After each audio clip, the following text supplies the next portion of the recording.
Shalom.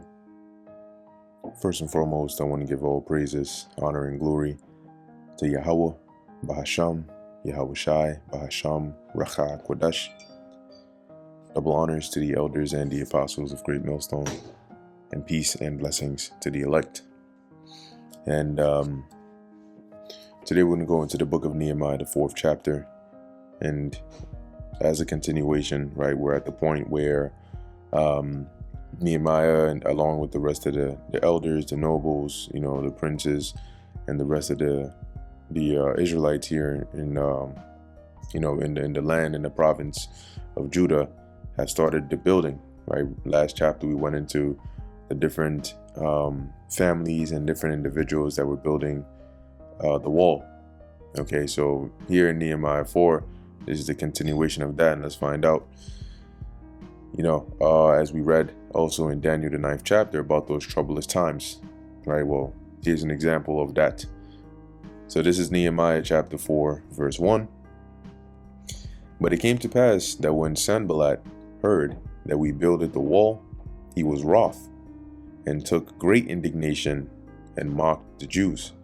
So he was angry, and why though? Honestly, why? Because they had that disdain, that hatred. They wanted to see Israel in that destitute state. They did not want to see Israel because they knew obviously who the Israelites were.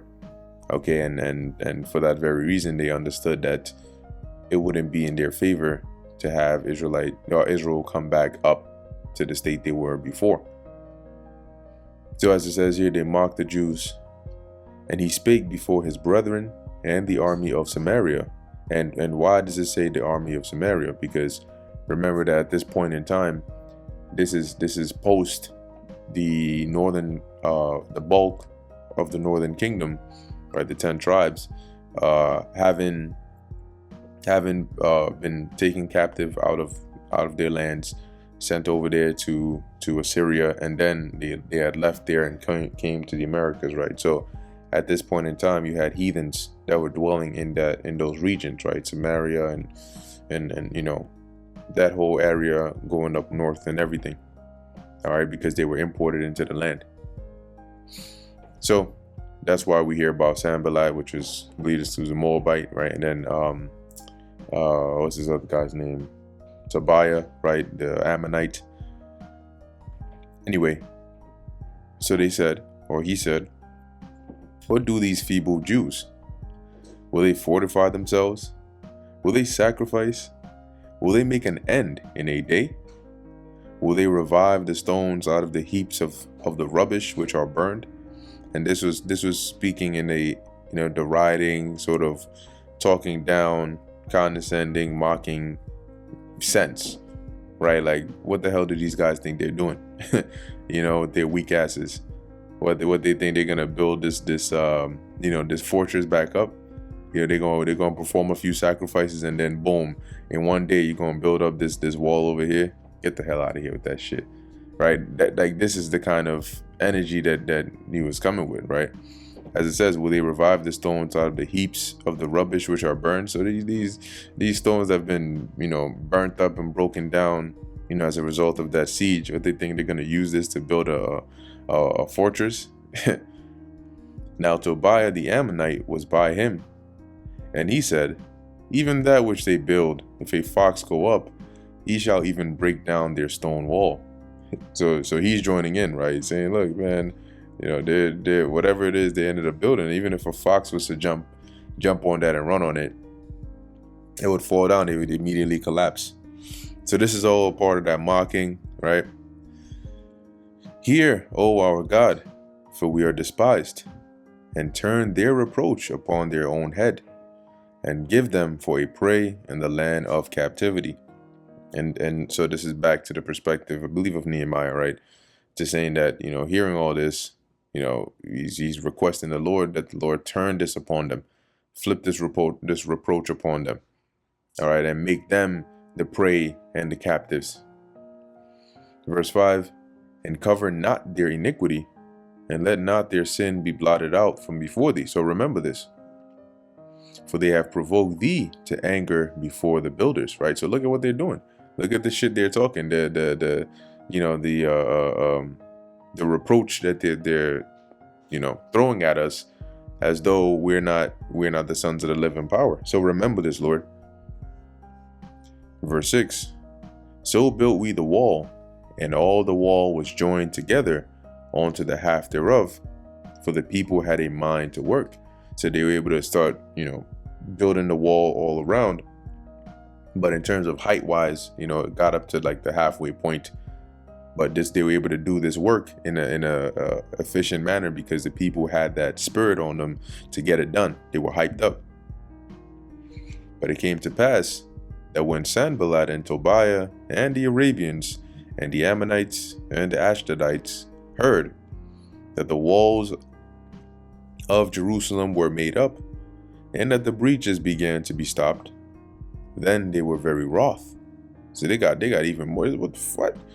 Oh shit, these guys are actually building up this thing back up. And conspired all of them together to come and to fight against Jerusalem and to hinder it. So now they started coming up with plans. Once again, troublous times. Verse 9, nevertheless, we made our prayer to our God and set a watch against them day and night because of them. So they set up guards, right? People that would watch, different shifts to be on alert, because they knew that, okay, these guys were getting ready to come in and do something. Verse 10, and Judah said, the strength of the bearers of burdens is decayed, and there is much rubbish, right? So Judah, meaning the inhabitants here of Judah. So that would be a mix of Judah, Benjamin, Levi. The strength of the bearers of burdens. So the bearers of burdens are the workers here, right? Ones that are carrying the loads, so to speak. The burdens would be the loads. So you had people that would be, because remember, you have stones that need to be moved, right? You have, materials that need to be carried left and right. And you had different people for playing different roles here in terms of the building. So they're saying, look, these people, they're getting tired, and there's still a whole bunch of rubble, stones, and all that. How are we going to be able to finish building this wall? Right? It says here, so that we are not able to build the wall. And our adversaries said, they shall not know, neither see, till we come in the midst among them and slay them and cause the work to cease. So they started plotting, like sort of like this semi-ambush, to say they're gonna sneak up on us suddenly while we're not aware, and start killing us and stop us from building. And it came to pass that when the Jews which dwelt by them came, they said unto us 10 times. So the Israelites that were close by, that lived in those regions where these Sanballat and the rest of these adversaries were, they heard talk of what was going on. So when they came, they reported that and said 10 times, so that it was very, very well known and apparent here. From all places whence ye shall return unto us, they will be upon you. Basically, they're planning to attack you from all sides. Anywhere you would try to resort to, they're going to block you off, and they're going to try to box you in. Therefore said I in the lower places behind the wall, and on the higher places, I even set the people after their families with their swords, their spears, and their bows. So he set up people to guard, armed. And I looked and rose up and said unto the nobles and to the rulers and to the rest of the people, Be not ye afraid of them. Remember the Lord, which is great and terrible, and fight for your brethren, your sons and your daughters, your wives and your houses. So he exhorted them, right, to remain firm and prepare to fight if need be. And it came to pass when our enemies heard that it was known unto us. So you notice and it came to pass, and it came to pass, and it came to pass. In other words, right, in process of time. So how long could that have been? It's not, once again, you read one verse from another, it sounds like it's back to back. Not the case. Okay, time is passing in between this, because this is still a laborious task. So time is passing in between here. Months, weeks, right? Anyway, heard that it was known unto us, and God had brought their counsel to naught, that we returned all of us to the wall, everyone onto his work. So they found out, the adversaries found out, oh, these guys, I mean, they're armed now, so they must be aware of what we were planning to do. And it came to pass from that time forth, that the half of my servants wrought in the work, and the other half of them held both the spears, the shields, and the bows, and the harbigons, which when you look that up, it goes into like a armor, like breastplate or like mail. And the rulers were behind all the house of Judah. So now going forward, having been made aware of these plans, now what Nehemiah had happened was the people would be split, right? A part of them would be working, and the other would be guarded up, right? At least he mentioned here of his servants, right? They would be holding the shields, the spears, the bows ready. Verse 17, they which builded on the wall, and they that bear burdens, and with those that laded, right? So those that were building, those that were carrying the loads, bringing the stones and all of that. As it says, with those that laded, every one with one of his hands wrought in the work.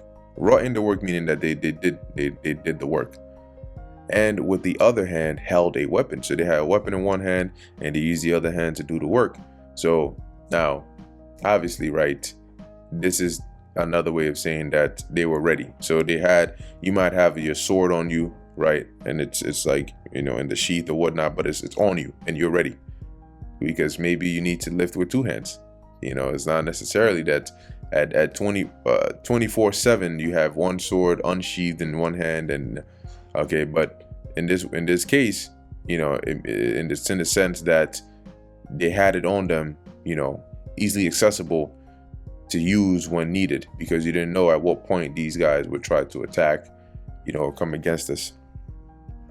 Verse 18, for the builders, every one had his sword girded by his side, and so builded. And he that sounded the trumpet was by me. So there was a trumpet sounder, like an alarm. So that, and we're going to find out why actually. And I said unto the nobles, and to the rulers, and to the rest of the people, the work is great and large, and we are separated upon the wall, one far from another. Remember, the wall was huge. Okay, the wall was huge. So working on different parts, you have, different people on the other side, different people on the other side. So as Nehemiah is saying here, there's a separation. In what place, therefore, ye hear the sound of the trumpet, resort ye thither unto us. Our God shall fight for us. So wherever you hear that sound, pull up, come there immediately. So we labored in the work, and half of them held the spears from the rising of the morning till the stars appeared, meaning from morning to night. Verse 22, likewise at the same time, I said unto the people, that every one with his servant lodge within Jerusalem, that in the night they may be a guard to us, and labor on the day. So all of you, around, come here, so you can help with the guarding, and you can help with the building, and we can get this work done even faster. So neither I nor my brethren, nor my servants, nor the men of the guard which followed me, none of us put off our clothing, save that every one put them off for washing. So at no point, except they had to wash them, did they take them off. Oh, I'm going to sleep, so I'm getting into my undergarment and all. No. They were ready at all times. And that brings us to the end of the book of Nehemiah, the 4th chapter. So as you can already see in here, the building is progressing, right? The building of the wall is progressing, but now we had to do it to where we were on guard due to the threat of our adversaries round about. Lord willing, this is edifying to the elect. In closing, I want to give all praises, honor, and glory to Yahweh, Bahasham, Yahushai, Bahasham, Racha Kodesh. Until next time, Shalom.